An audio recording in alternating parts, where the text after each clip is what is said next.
ناظرین، وسیلہ Urdu T V آپ کے روبرو ہے۔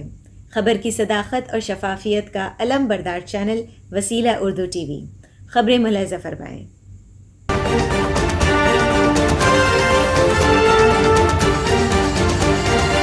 سب کو ویکسین کا وعدہ بھی ہوا جملہ ثابت، راہل گاندھی کا بیان۔ کانگریس کے سابق صدر راہل گاندھی نے کورونا ویکسین کے تعلق سے حکومت کی نکتہ چینی کرتے ہوئے کہا کہ اس نے سال کے اواخر تک ملک کے تمام شہریوں کو ویکسین لگانے کا وعدہ کیا تھا، لیکن اس کا یہ وعدہ جملہ ہی ثابت ہوا۔ کانگریس لیڈر نے کہا کہ سال کا آخری دن ہے اور حکومت نے وعدہ کیا تھا کہ سال کے اواخر تک سبھی کو کورونا کی دونوں خوراکیں دی جائیں گی، لیکن اس نے یہ وعدہ بھی پورا نہیں کیا۔ مودی حکومت اسی طرح سے لوگوں کو خواب دکھاتی ہے، وعدے کرتی ہے اور اس کے وعدے پھر جملے ہی ثابت ہوتے ہیں۔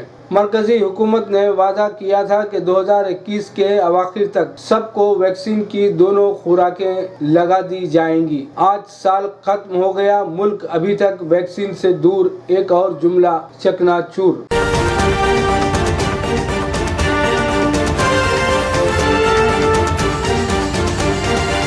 علی گڑھ مسلم یونیورسٹی کی سابق طالبہ نے ناسا میں اہم کردار ادا کیا۔ علی گڑھ مسلم یونیورسٹی کی سابق طالبہ ڈاکٹر ہاشمہ حسن نے امریکی خلائی ایجنسی ناسا کی خلائی مشن اور دنیا کے اب تک کے سب سے طاقتور اور بڑے ٹیلی اسکوپ جیمس ویب اسپیس ٹیلی اسکوپ لانچنگ میں اہم کردار ادا کیا ہے۔ لکھنؤ میں پیدا ہونے والی AMU کی سابق طالبہ ڈاکٹر ہاشمہ حسن نے 1968 سے 1973 کے دوران علی گڑھ مسلم یونیورسٹی میں نیوکلیئر فزکس میں پوسٹ گریجویشن کی ڈگری حاصل کی تھی۔ ڈاکٹر ہاشمہ حسن حالیہ میں جیمس ویب اسپیس ٹیلی اسکوپ کی ڈپٹی پروگرام کے سائنسداں اور ٹیم کا حصہ تھی اور اسی ٹیم نے ناسا کے حالیہ خلائی مشن اور دنیا کے اب تک کے سب سے طاقتور اور بڑے ٹیلی اسکوپ کی لانچنگ میں اہم کردار ادا کیا ہے۔ اس ٹیلی اسکوپ کو گزشتہ 25 دسمبر کو کرسمس کے موقع پر فرینچ گیانا میں یورپی اسپیس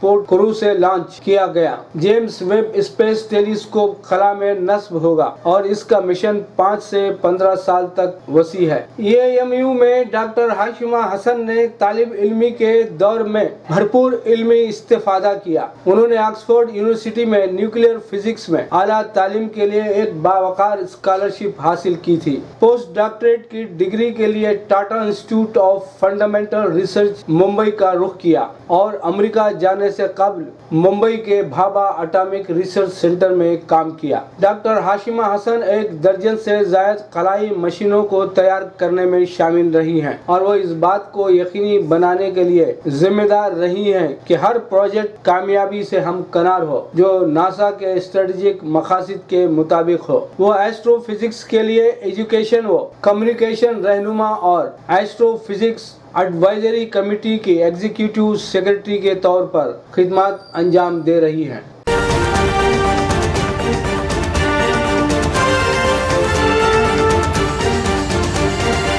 شاہین باغ تحریک پر کتاب کا رسم اجرا۔ دارالحکومت دہلی کے پریس کلب آف انڈیا میں شہریت ترمیمی قانون کے خلاف کیے گئے احتجاج اور شاہین باغ کی طرز پر ملک کی مختلف ریاستوں میں ہوئے احتجاج کو ایک کتاب میں قلم بند کیا گیا جس کا رسم اجرا عمل میں آیا۔ اس کتاب کو بھاشا سنگھ نے لکھا ہے جو کافی عرصے سے اپنی صحافتی خدمات انجام دے رہی ہیں۔ انہوں نے شہریت ترمیمی قانون کے خلاف ہو رہے احتجاجی مظاہروں کے دوران کی گئی رپورٹس کو اس میں شامل کیا ہے جسے راج کمل پبلیکیشن نے شائع کیا ہے۔ شاہین باغ لوک تانترک کی نئی کروٹ نامی ایک کتاب کے رسم اجرا کے دوران بھاشا سنگھ نے کہا کہ جب وہ وکالت کی تعلیم حاصل کر رہی تھی تب کئی بار عدالت میں جانا ہوا، لیکن کبھی ایسا محسوس ہی نہیں ہوا کہ پریمبل کو اس طرح بھی پڑھا جا سکتا ہے جیسا شاہین باغ میں دیکھا۔ بھاشا سنگھ نے بتایا کہ جب میں کتاب لکھ رہی تھی تو میں چاہتی تھی کہ اس میں ایک نقشہ شائع کروں جس میں یہ دیکھا جائے کہ ملک میں کن کن جگہوں پر شاہین باغ کی طرز پر نئے شاہین باغ بنائے گئے۔ اس موقع پر گوہر رضا نے کہا کہ جب ہم کسان تحریک کا نظم دیکھتے ہیں کہ وہ ایک حکومت کی طرح اس تحریک کو چلا رہے تھے، یہ سب چیزیں شاہین باغ کی تحریک کا حصہ تھا۔ ایسا ضرور ہے کہ شاہین باغ کے احتجاج میں مسلمانوں کی تعداد زیادہ تھی اور برقع پہنے عورتیں احتجاج میں پیش تھیں، لیکن یہ بھی حقیقت ہے کہ اس میں تمام مذاہب کے سیکولر لوگ بھی موجود تھے۔ سیدہ حمید نے کہا کہ جب شاہین باغ میں احتجاجی مظاہرے جاری تھے تب متعدد ایسے واقعات بھی پیش آئے جہاں احتجاج کو بدنام کرنے کے لیے گولی بھی چلائی گئی اور بعد میں انہیں بچا بھی لیا گیا، لیکن بھاشا سنگھ کی یہ کتاب ان تمام باتوں کو زندہ رکھے گی۔ معروف صحافی سدھارتھ وردراجن نے کہا کہ شاہین باغ کا احتجاج جمہوریت کی بہترین مثال ہے جسے پرامن انداز میں کیا گیا، حالانکہ گودی میڈیا اس تحریک کو بدنام کرنے کی مکمل کوشش کر رہی تھی، لیکن اس کے باوجود شاہین باغ کی خواتین نے انہیں کامیاب نہیں ہونے دیا۔ ایسے میں ایک ایسی کتاب کا شائع ہونا میرے حساب سے بہت ہی ضروری ہے۔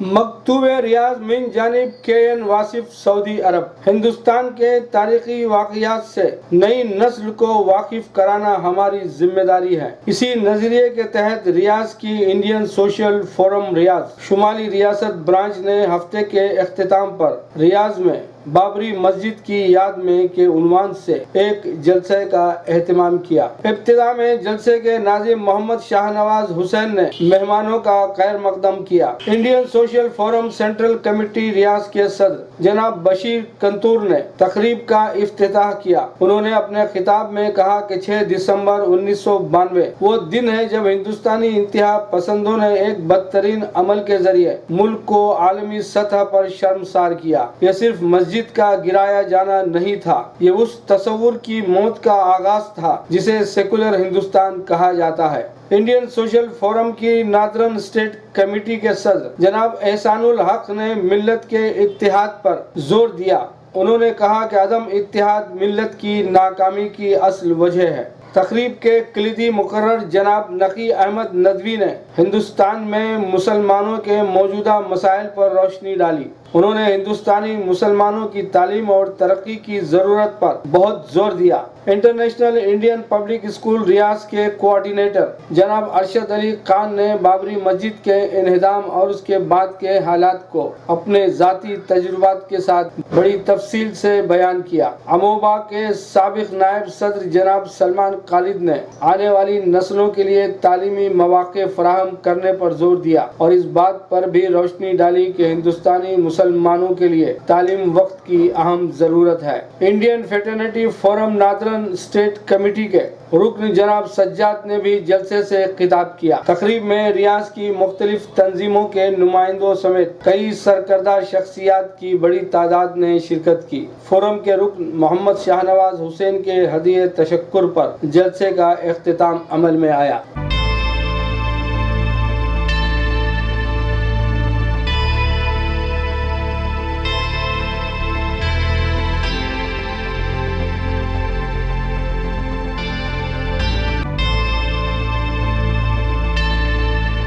پروگرام کہانی در کہانی میں سید محی الدین امجد کا افسانچہ سماعت فرمائیے گا۔ ایک افسانچہ پیش خدمت ہے، عنوان ہے نیا سال۔ افسانچے پر آپ کے تبصروں اور تنقید کا انتظار رہے گا۔ نیا سال۔ تجھے یاد ہوگا پچھلے برس نئے سال کا استقبال ہم 11 ساتھیوں نے مل کر کیا تھا، مگر اس سال تو اور میں بس ہم دونوں ہی بچے ہیں۔ ہم سے زیادہ توانا اور جوان لوگ ہماری نظروں کے سامنے ہی وبائی سیلاب میں بہہ گئے۔ شکر کر ہمارے قبرستانوں میں، ہمارے ہاں کے شمشانوں میں گنگا گھاٹوں جیسی افراتفری نہیں پھیلی۔ ورنہ آج نہ تو بچتا اور نہ میں۔ ارے یار میری باتوں کو تو سن رہا ہے کہ نہیں؟ میرا نواسا مجھ سے کہتے رہتا ہے کہ نانا جان آپ ویکسین لیے بغیر بھی خیریت سے ہیں، جبکہ میرا دوست ڈاکٹر منور حسین 2 ٹیکے لگوا کر بھی رخصت ہو گیا۔ ارے یار میری باتوں کو تو سن رہا ہے کہ نہیں؟ ارے یہ کیا تیری آنکھوں میں آنسو؟ ڈرتا کیوں ہے؟ میں ہوں نا، میں تجھے مرنے نہیں دوں گا، میں تجھے مرنے نہیں دوں گا۔ میرے سامنے بزدلی مت دکھا، بزدلی مت دکھا۔ دفعتاً میز پر رکھا اسٹیل کا گلاس اس نے اٹھایا اور اس کے چہرے پر دے مارا۔ خد آدم آئینہ چور چور ہو گیا۔